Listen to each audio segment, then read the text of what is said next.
If you've ever run an interview with good audio, chances are you've probably hooked up your neck mic and your boom mic to a recorder. Some people like to sync and post. Some people like to mix straight into the camera.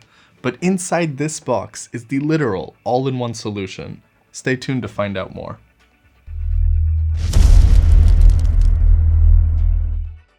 The Deity Connect Interview Kit is a modular 2-channel combo kit that comes with 2 transmitters and 1 receiver.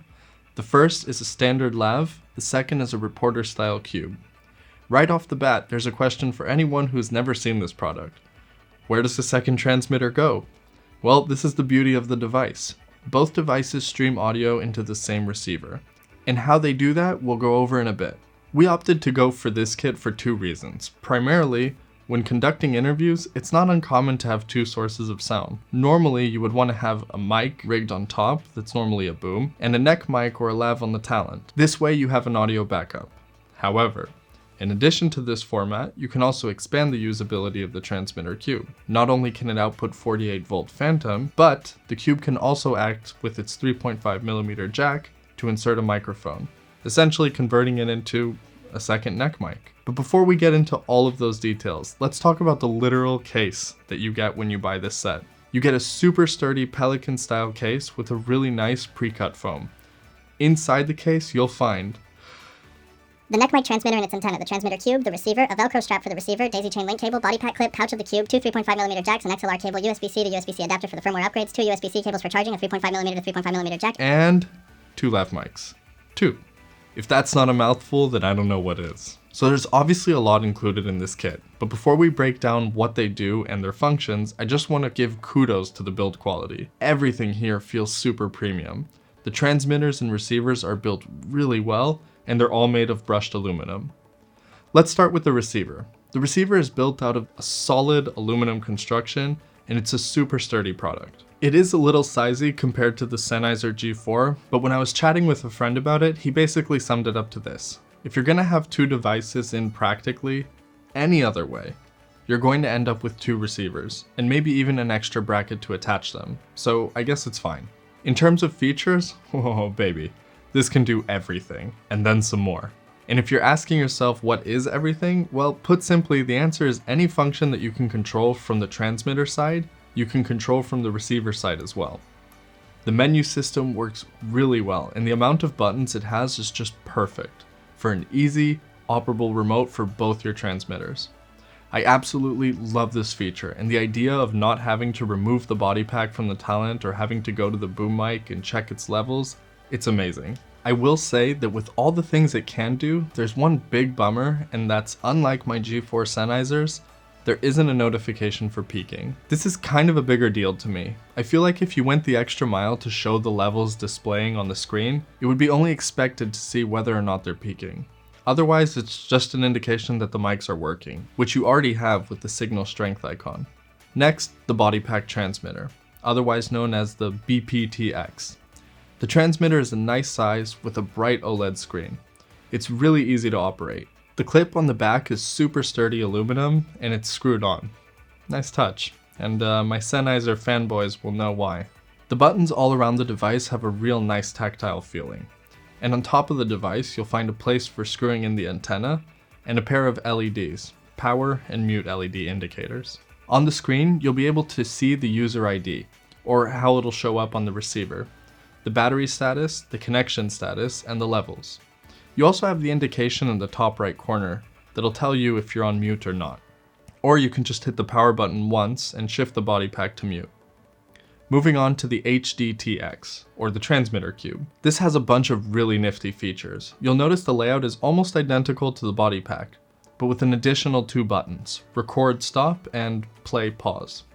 As it turns out, this transmitter cube can not only send a wireless transmission of your audio, but it can also capture a backup source to a micro SD card on the side. And that is a game-changing feature. Sadly, if you bought your kit in the US, it doesn't also transmit and record internally due to patent issues. But anyways, your mileage may vary. By the way, in case you were wondering, remember how I said you can do everything with the receiver? Well, if you want to hit record on the transmitter, you can actually do that too. It'll even indicate to you when you're recording and when you've stopped. And for anyone wondering what the included mics sound like, You're listening to it now. I wouldn't call it underperforming mics, but they're definitely not like special in any way. They're really standard mics, and I think for the price category, they really are justified, especially considering that you get 2 of them. For contrast, I have a boom up here with an MKH416, and you can hear how that sounds like as well. By the way, they're both being transmitted wirelessly to the Deity Interview kit. The boom is with the transmitter cube, and I have the lav attached to me, and they're both going into my Pocket 4K into one channel, splitting it into left and right for dual mono. Lastly, let's talk price. This entire kit, including the Pelican, the pre-cut foam, 2 transmitters, 1 receiver cable, everything, will set you back $650. And if that's not insane to you, let me put this into perspective. The Sennheiser G4 wireless mics cost $600. In your run-of-the-mill Sound Guys kit, they probably have these. They're considered the affordable option in the pro market for wireless mics. You'll even see a bunch of small production houses like this guy right here that have a couple of these G4s. But here's the thing, with as good as these G4s are, they are vastly less feature packed than this set. One of my favorite features this kit has is the analog limiter. This is something you really only see on pro kits. What it does in practice is adjust the gain on the mic in real time. What that means for you is a greatly reduced chance of coming home to clipped audio. Another nifty little trick that this kit has is its adaptive frequency hopping. I haven't had a chance to test it in a saturated place yet, but this is meant to help the device cope with potential interferences. And as if that wasn't enough, while the kit does get around 8 to 10 hours of usage, you can optimize the battery life by allowing it to adjust the transmission power automatically. I mean, I guess you could set it to the highest setting right off the bat, but then, you're just being wasteful. Now before closing up, I want to talk about a few things that bothered me about the kit. Up until now, I've given it its well-deserved praise, but there are definitely suggestions for improvement for V2 if you ask me. First of all, and probably my biggest thing with these mics, is the lack of peaking notifications. I am fully aware that a sound man would catch them. And hey, even I monitor my own audio sometimes during an interview. But here's the problem, when that's not an option, you have no way of knowing if you're peaking. And as good as the limiter is, I don't want to depend on the limiter to save my audio.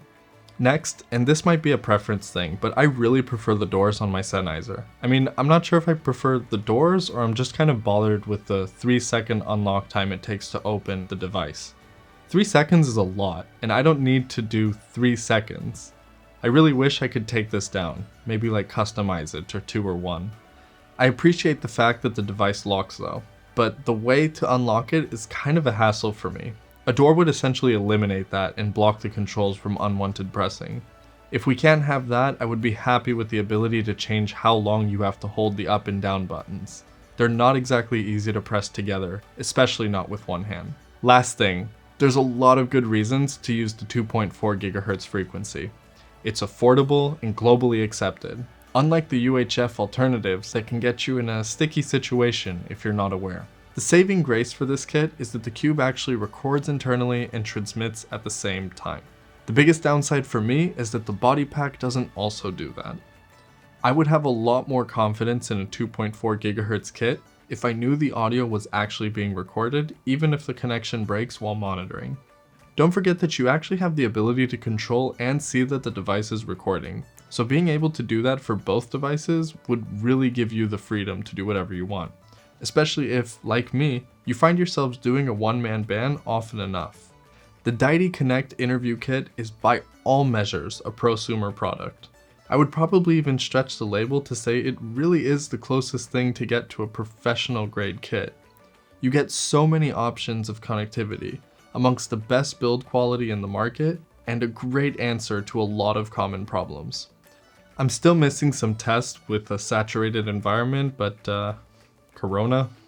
But if those pass, I would definitely be comfortable saying that this kit would lure me for good into ditching my UHF. Well, that's it for now, guys. I hope you enjoyed this video. If you have any questions, let us know in the comments below. If you did like this video, make sure to mash that like button and consider subscribing for some more awesome news and reviews. For now, I'm Adam Frimmer from DIYPhotography.net, and I'll be seeing you in the next video.